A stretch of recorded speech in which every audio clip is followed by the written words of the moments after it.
Alrighty, GalacticStorm here. Welcome to the show. Today, we're going to be reviewing the Renault UE-57, Tier 3 French tank destroyer. And this tank, it's pretty small. It's one of the smallest tanks in World of Tanks. This thing was made in 1943 in Great Britain while France was sucking Nazi Germany's dick. It was a Renault UE artillery tractor with a 6-pounder gun and a 57mm guns. Both were obsolete. Trials were pretty bad, and only one prototype of this thing was made. And that prototype pretty much turned into the UE-57 or the UE tractor. So we're gonna look at the tank line here. You see, it's right up here on the top. And here's the characteristics. 150 hit points, horsepower 38, speed limit's pretty good on this thing. It's 36, traverse is horrible, 28 degrees per second. Armor, screw the armor, it's garbage. The standard shell pen damage is 4169, penetration 5083, fast rate of fire 27.27, traverse it's pretty good, 44. Very good view range, 360, and signal range, and it's not really good. So let's look at the packages on this tank. You start with the 47mm. It doesn't really have good penetration. It has good penetration, but not the best. It has low damage rules onto it, so you're going to be shooting a lot. But it does have a good aiming time, a good accuracy, and a good rate of fire. And when you get to the 6-pounder gun, you get more penetration for your buck, which is really good against the, I would say, the tier 5s. And then aiming second 2, accuracy is pretty bad, but you do get you get small damage on it. But on the last package, you get an increased engine power and tracks. And the damage on this thing is not pretty good too, but it's decent on the tier 4 scale. But then once you get up here, you go up to the Sal 40. I'm not really having a good time with this tank, or with that tank. So anywho, we're going to talk about the pros on this thing. Since it's very small, it does have a really good, it has the best camo rating out of any of the tanks. It has a very fast rate of fire. It has a very fast stock gun that you use at the 47mm. The view range, speed, and acceleration are really good on this tank. So at least there's all those pros. But the cons really narrow this out. Besides with the bacon shield armor, that's right, bacon shield, it has a very narrow arc of fire, bad gun depression, bad turning, even onto like the terrain and that. 6-pounder gun is not really good as a sniper. This thing is small. You can hide onto hills, you can hide onto the smallest of rocks, and you can still not get hit with this thing, maybe except for like artillery and that. But this thing can be a ninja on the battlefield, surprisingly. I got some gameplay for you, and let's act like a ninja. Alrighty, time for another El Halaf encounter battle. I haven't done El Halaf in a long time, and just to spoil it, yes, I will die. I died by using the rat many times, but I've had fun times I had some really good gameplays with this tank, surprisingly. And don't worry about that tank that's idling.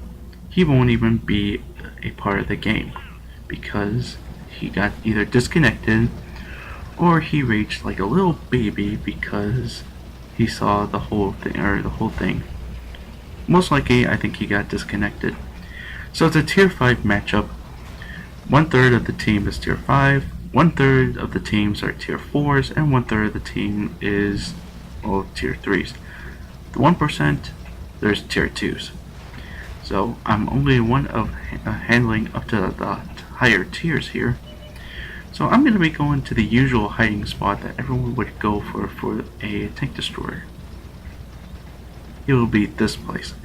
And this place can be really good because that big rock over there and these hills, they can cover me up for cover.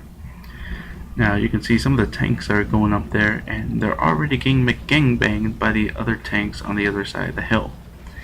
Now, to be honest with you, if the tanks would go on the other side of the hill on my left and rush up there, that's when we would have a really good chance. But no one's really going up for it. Not even the enemy team. So if we would have done that, we would have won, or something like that. It would have been pretty good, or it would have been a good fight, or something like that. There's the T1 right there, and well, the M3, as you see, as you're seeing right here, I'm not really doing good with the the 6-pounder gun. It's not really a good tank just to be, or not tank, a barrel just to use as a sniper, as I'm finding out right now. It has a .38 range, which isn't really good. And well, another benefit of being the one of the smallest tanks, I can hide behind the bigger tanks, like this thing for example, the T1 Heavy. It's pretty big, and I can hide myself easily on that tank. There's a Panzer 3A going down here near the cap circle, and I use I used with the bushes and that just to cover myself. Took some nice shots in, and then the T1 Heavy finishes off. And then there's the Ram 2. I really I didn't care about the Ram 2 when it was in beta. It had good armor, but it didn't have really that much of a gun. Well, it really doesn't right now still. But I got caught. I decided to hide behind the T1 Heavy right here. And then once I'm out of cover, I decided to go back in and just started to shoot again. Well, just to get ready and that. But there's people already going into the cap circle. It's tied 5, or I would say 6-5, because that damn tank's not even moving, and it's idling, and it's disconnected or something. I don't know. Anywho,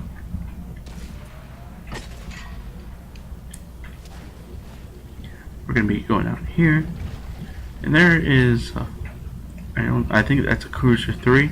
It gets easily taken care of. And then the T14 over there, it's easily going to get taken care of too by the enemy tanks. There's the M4, and you can see right now it's being... I tried to do something about it, but they're hiding in cover. I can't do anything about that. There's the VK3001H, not 3002H like I did on the talk video. And you can see there's only the tier 3s and the tier 5s left. Tier 3s and tier 5s left. Oh my god. There's a difference. But there's also the universal carrier back in our team.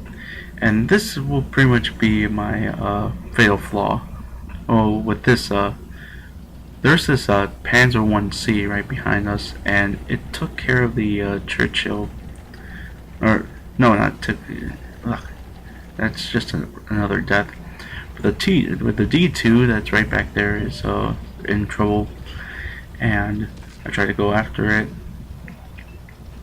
As you can see right here. Excuse me. But D2, it's already being blocked.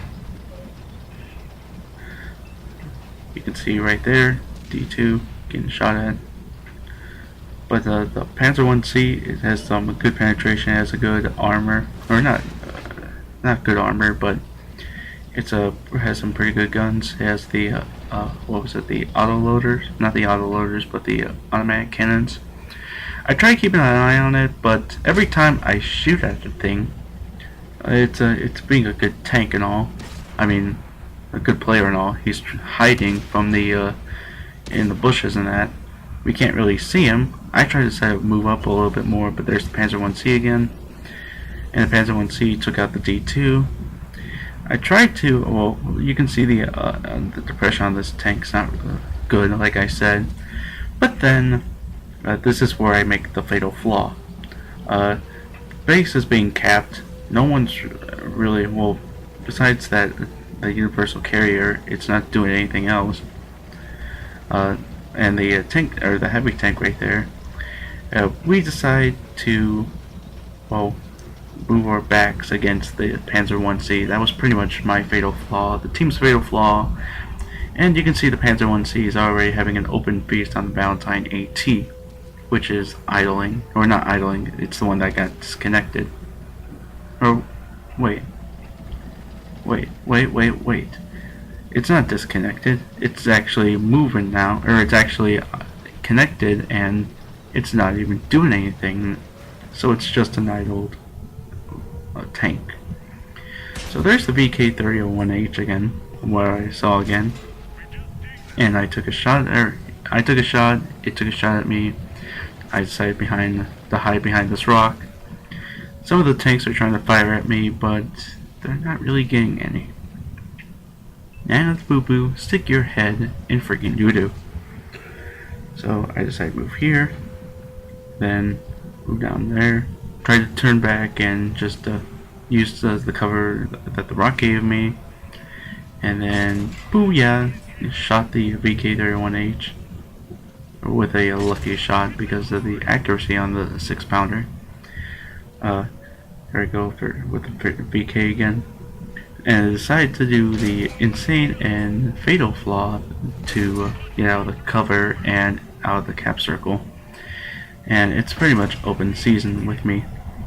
I keep on shooting at him in the back, and I shot him in the tracks, so he's immobile and he's got nowhere to go. He's pretty much screwed. I'm saying pretty much again, god damn it. And then there we go, tier 5 getting killed by a tier 3 sneaky ninja. And then we found out that there's another tank inside the cap circle, and they're trying to figure out where they're trying to spot it right now. And I see it. It's a Panzer 3A, tier 3 light tank. I keep on trying to find it. I'm trying to look for an open spot, and then, like I said before, 6-pounder gun, bad sniper. So the rest of the team decides to go kamikaze and try to go after this the Panzer 3A, and I still decide to camp up here. The tank destroyer behind me is yeah, I don't even know if that's the Valentine or not, but there we go, Panzer 3. I see it, and then I try to aim at it right on the top of the tank, or the commander's hatch, I think. Try to shoot at it, come on. Maybe I can get a defender's medal out of this. And there's the Panzer 38T, and it too is a tier 3 tank. I took a shot at it, and well, there's my second kill, and my only kill, or my final kill, I would say. Yeah, that's right, I'm not going to have any more kills after this. And then finally I took a shot and then got the Panzer 3A. And then that's a defender's medal right there. Last tank in the game right now. And then I found out the Panzer 1C decided to have some little butt sex with me. Nom nom nom nom nom. And, well, we pretty much got screwed out of this one. God damn it, I'm saying it again. And we lost. Vehicles destroyed, blah blah blah. Alright, so let's see what I've got. I know I got the Defender medal. I got Mastery Badge. Yay! Well, the first one. I got Sharpshooter. I did about 8,000 worth of silver. 1,300 worth of experience, Master Gunner, and then the Defender medal. So that's the. I got a lot of medals on this game, so that's a good thing. Panzer 3A, did some damage there. Ram 2, and then there's the T1 Heavy, Martyr 38T. No, that was a Martyr 38T. And then there's the Panzer 38 and the VK that I've killed. So, yeah. What was horrible about this game was we decided not to take advantages on the left side, like most of the tanks would. And I did the best out of my team. 892 damage. And I did about 34 shots, 16 penetrations. Shocking. Well, I didn't do that much in traveling. And the rest of my team really didn't do well. There was the second top was the second top best was the T40, and that's a tier 4. no one did any damage besides going kamikaze and blah. Panzer 1C, Valentine AT, M4, they all did good. Even the Churchill 1. Oh well. Let's just review this tank, shall we? Okay, Zerat. Well, this thing, it has really good camo, it has really good speed, horrible turning, it has a good 6-pounder gun, just not really for a sniper, and they're all very fast rate of fires.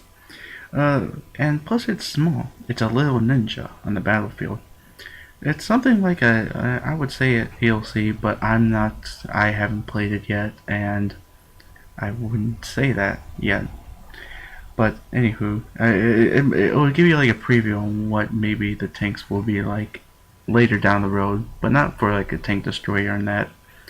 So, the rating on this thing, I've had some good times with this tank, but I've died a lot with this tank. But overall, with all the things aside, I give this thing a rating of 8 out of 10. This thing can fit in small hiding spots and can keep hitting with the 6-pounder. Stay back and let the enemies, well, since this thing is, well, small in that and it's horrible armor, stay back. Don't let the enemies get close, don't go on your own. And because of its smallness, I do recommend having the camo net and the binoculars and other sorts. So yeah, that's what I think about this UE57. Vote, rate, comment, subscribe, all that fun shit. And this is GalacticStorm, and I'm saying keep charging, biatches.